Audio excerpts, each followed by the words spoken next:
होता है, कानून का उल्लंघन करने वाला ही चोर होता है। ये कि जो अपने आप को चीफ जस्टिस ऑफ इंडिया कह रहे हैं डीवाई चंद्रचूड़, वो कोई चीफ जस्टिस ऑफ इंडिया नहीं है। मैं राष्ट्रपति जी से कहना चाह रहा हूँ, भारत सरकार से कहना चाह रहा हूँ, आखिर ये देश में हो क्या रहा है?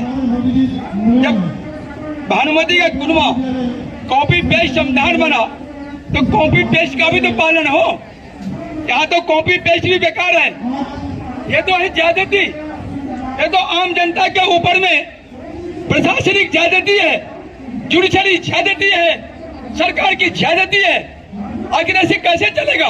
देश की जनता लाचार हो चुकी है या इस देश की जनता को इस शासन व्यवस्था ने लाचार कर दिया है?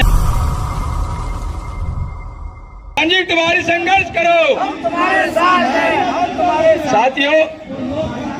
अभी संजीव तिवारी जी जो सुप्रीम कोर्ट के बारे में जानकारी शेयर किए हैं और जैसा कि इन्होंने कहा है, संविधान के विभिन्न धाराओं का अनुच्छेदों का हवाला देकर, और सबसे बड़ी बात जो आदरणीय राष्ट्रपति जी के द्वारा 1998 में हिंदी को कानूनी भाषा के रूप में वैध कर दिया गया है, इसके बावजूद जो हिंदी को बिल्कुल किनारे करके और धड़ल्ले से सभी कोर्टों में अंग्रेजी चल रहा है, ये तो जुडिशरी का बहुत बड़ा कानून का और राष्ट्रपति के आदेश का अवमानना है।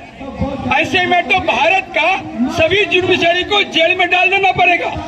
राष्ट्रपति का अवमानना करने के लिए ये आंदोलन चलेगी। अब अगर राष्ट्रपति ने 1998 में आदेश दिया है कि जुडिशरी में हिंदी में सारा चीज काम होंगे और उसके बाद इसका अवमानना कर रहे हैं सुप्रीम कोर्ट से लेकर निचली अदालत तक, तो नेचुरली है ये सभी जज जो हैं राष्ट्रपति के आदेश का अवमानना किया है। और देश में जो शासन व्यवस्था है वो राष्ट्रपति द्वारा संचालित होता है, राष्ट्रपति के नाम से संचालित होता है, और राष्ट्रपति के नाम का आदेश का अवमानना करना घोर अपराध है। इसलिए ये सभी अपराधी की श्रेणी में है। इन सबको खिलाफ मुकदमा दर्ज होनी चाहिए, इन्हें जेल में डाल देनी चाहिए। और ये भी लड़ाई अटल जनशक्ति पार्टी अपने बैनर तरह लड़ेगी।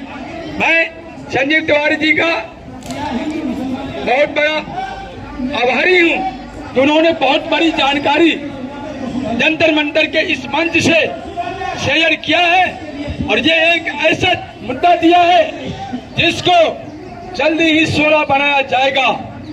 तिवारी जी कुछ और दोबारा से कुछ कहना चाहते हैं? मैं तिवारी जी का स्वागत करता हूं। तिवारी जी आए, जो दो बात छोड़ती हैं वो बोल दे। मैं यहाँ पे दो बातें और बताना चाहूंगा। चोर उसको कहते हैं जो कानून का उल्लंघन करता है, कानून का उल्लंघन करने वाला ही चोर होता है। चोर की कोई वैसे परिभाषा नहीं है, संवैधानिक परिभाषा यही है जो कानून का उल्लंघन करे। संविधान के अनुच्छेद 124(2) का उल्लंघन साफ साफ हो रहा है। जजों की नियुक्ति उस कानून की धारा 124(2) के अनुसार नहीं हो रही है, आरटीआई कह रही है। जो आरटीआई हमने स्वयं लगाई वो आरटीआई कह रही है। आरटीआई साफ साफ कह रही है नो रिकॉर्ड्स अवेलेबल, यानी 124(2) के अनुसार कमेटी का गठन नहीं हुआ है। तो जो अपने आप को, सबसे पहले आप लोग अपने दिमाग में ये डाल लीजिए कि जो अपने आप को चीफ जस्टिस ऑफ इंडिया कह रहे हैं डीवाई चंद्रचूड़, वो कोई चीफ जस्टिस ऑफ इंडिया नहीं है। ये अवैध नियुक्ति है, विशुद्ध रूप से अवैध नियुक्ति है ये, क्योंकि संविधान में कहीं इस नियुक्ति का कोई वर्णन नहीं है। 500 पन्नों का जो संविधान है उसमें कहीं भी कॉलेजियम नाम का शब्द नहीं है। कॉलेजियम नाम का शब्द पूरे संविधान में कहीं भी नहीं है। तो ये अवैध नियुक्ति है। डीवाई चंद्रचूड़ एक विशुद्ध रूप से ठग व्यक्ति हैं जो अवैध रूप से वहां पे बैठे हुए हैं। क्योंकि कॉलेजियम, हम संविधान को ग्राउंड बना के ये बात कह रहे हैं, ये कहीं से भी असंवैधानिक बात नहीं है। संविधान में कहीं भी कॉलेजियम शब्द का उल्लेख नहीं है। संविधान में जजों की नियुक्ति को लेके जो आर्टिकल है 124(2) को लेके हमने आरटीआई लगाई थी। 124(2) ये कहती है कि राष्ट्रपति एक कमेटी बनाएंगे, हाई कोर्ट के जजेस और सुप्रीम कोर्ट के जजेस की एक कमेटी बनाएंगे, उस कमेटी से सीजीआई के नाम का परामर्श लेंगे। हमने राष्ट्रपति सचिवालय में यह आरटीआई लगाई कि कौन सी ऐसी कमेटी बनी है, तो वहां से जवाब आया नो रिकॉर्ड्स अवेलेबल। इसका मतलब कोई कमेटी नहीं बनी है, कोई कमेटी नहीं बनी है। इसका मतलब ये कोई सीजीआई नहीं है, कोई मुख्य न्यायाधीश नहीं है। डीवाई चंद्रचूड़ को आप लोग ये मान लीजिए कोई मुख्य न्यायाधीश एक सामान्य व्यक्ति है, क्योंकि ये देश संविधान से चल रहा है, कानून से चल रहा है। सामान्य व्यक्ति अगर कानून का अनुपालन नहीं करता है तो उसके ऊपर कौन कौन से क्लॉजेज लगा दिए जाते हैं आप लोग को अंदाजा है ये। आप एक बार कानून की यहाँ पे अवमानना करके देख लीजिए और फिर आपके साथ क्या होगा आपको अंदाजा लग जाएगा। लेकिन सर्वोच्च पद पे बैठा हुआ व्यक्ति सिरे सिरे कानून को नकार रहा है और फिर भी पूरा देश उसको चीफ जस्टिस ऑफ इंडिया मान रहा है। तो सबसे पहले तो इस विषय को अपने ध्यान में रखना है कि ये व्यक्ति चीफ जस्टिस ऑफ इंडिया नहीं है, ये ठग व्यक्ति है, अवैध रूप से उस स्थान पर बैठा हुआ है। सबसे पहले इस बात को अपने दिमाग में डाल लेना है। और जो कानून को नहीं मानता वो चोर होता है। तो ये सारे जजों के, जितने जजों की लॉबी बैठी हुई है सुप्रीम कोर्ट में, ये सब चोर हैं। हम अटल जनशक्ति पार्टी और ग्राम उदय फाउंडेशन और धर्म रक्षक श्री दारा सेना के माध्यम से यही कहना चाहेंगे कि सारे जजों को निलंबित किया जाए, इन सारे चोरों को सुप्रीम कोर्ट से निरस्त किया जाए। धन्यवाद। और जंतर मंतर तो जंतर मंतर है, यहाँ तो एक से एक नई नई आंदोलनकारी क्रांतिकारी बातें सामने आती रही है। मैं राष्ट्रपति जी से कहना चाह रहा हूँ, भारत सरकार से कहना चाह रहा हूँ, आखिर ये देश में हो क्या रहा है? जब भानुमति का कुनवा कॉपी पेस्ट संविधान बना तो कॉपी पेस्ट का भी तो पालन हो। यहाँ तो कॉपी पेस्ट भी बेकार है। ये तो है ज्यादती, ये तो आम जनता के ऊपर में प्रशासनिक ज्यादती है, जुडिशरी ज्यादती है, सरकार की ज्यादती है। आखिर ऐसे कैसे चलेगा? इसका मतलब यह है जनता को फिर से अपनी सरकार बनाने के लिए, अपनी व्यवस्था बनाने के लिए आंदोलित होना पड़ेगा, उठना आना पड़ेगा।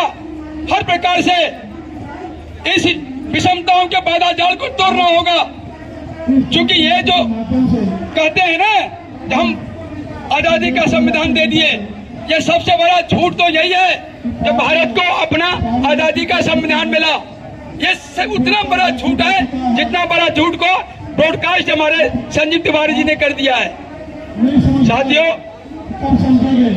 देश की जनता लाचार हो चुकी है या इस देश की जनता को इस शासन व्यवस्था ने लाचार कर दिया है, ये दोनों ही बहुत ही गंभीर विषय है।